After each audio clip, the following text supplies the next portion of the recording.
Hello friends, welcome to our channel Kids Moral Story. So today we are going to tell you the story of the donkey and the stick.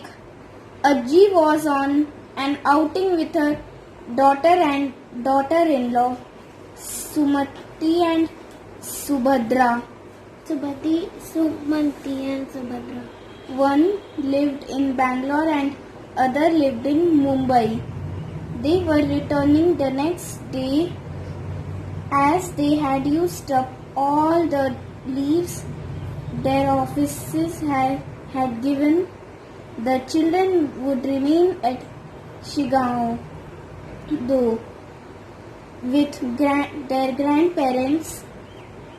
grandparents.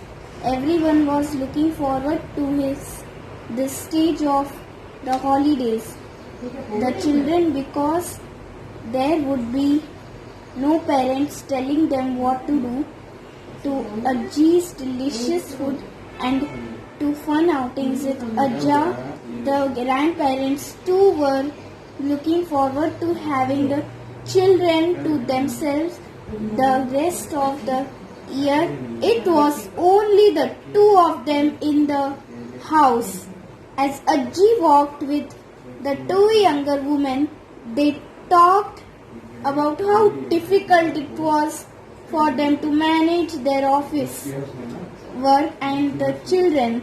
Ajji listened silently.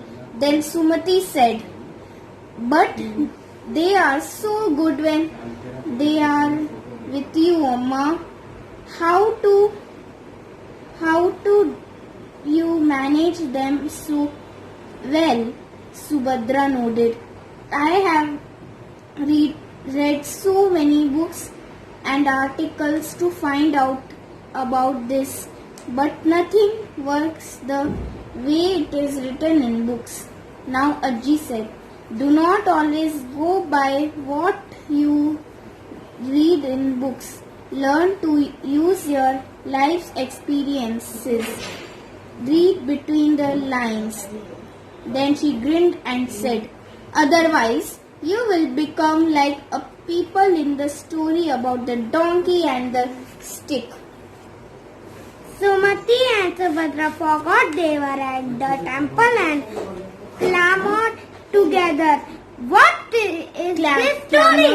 Together. Tell us." Ajji shook her head. "Now you are behaving like children, but you are my children after all.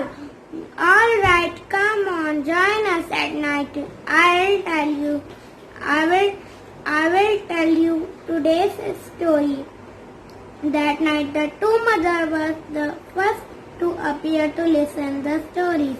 The children were surprised to see their mothers, and Ajji started her story.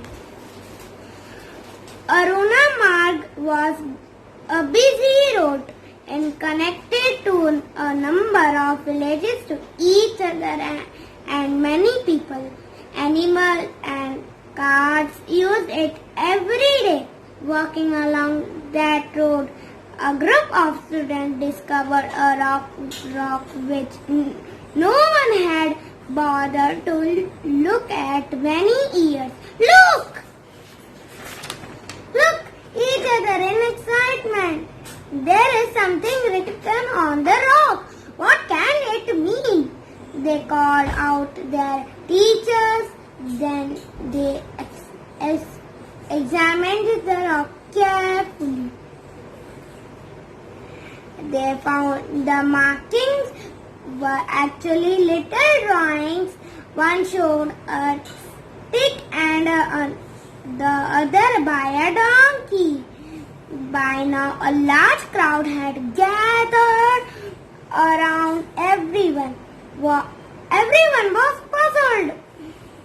What could these strange drawings mean? They asked, scratching their heads. They decided to go to the ashram for a wise sage nearby and ask him. But when they dropped into the ashram, they found two the disappointment that the stage had gone on a long pilgrimage. Only young disciple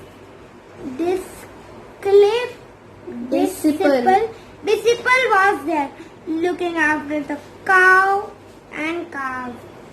They asked the disciple for if he could throw some light on the stage drawings.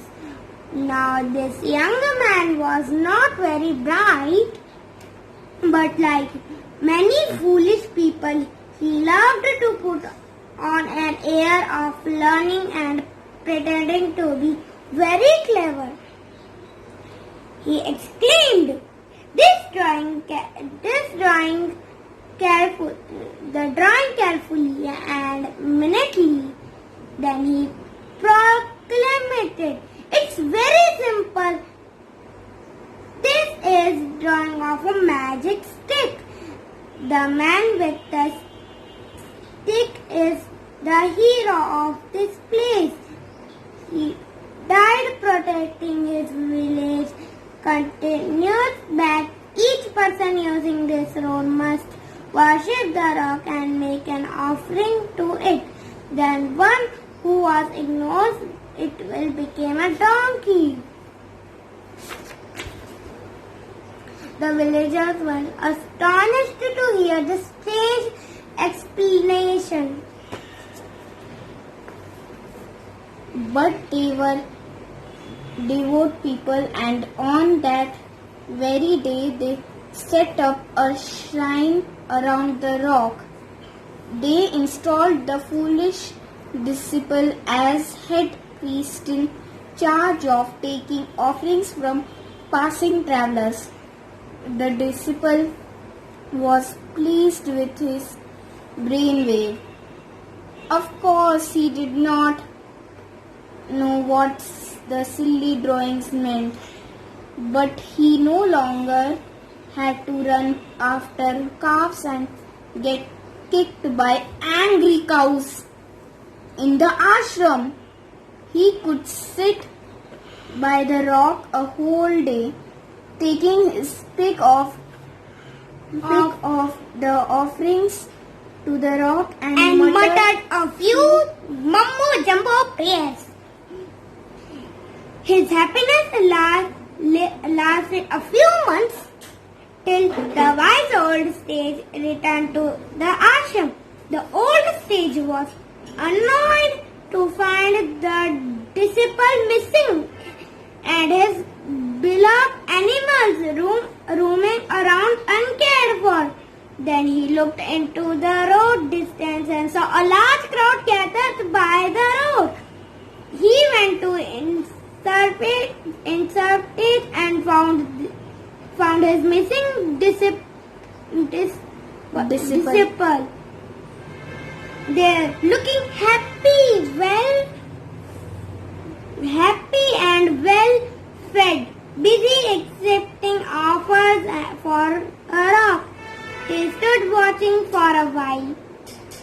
Then he walked up to the rock and closely examined the picture without saying a word. He picked up a stone iron rod, and the astonishment of the gathered crowd started moving the rock.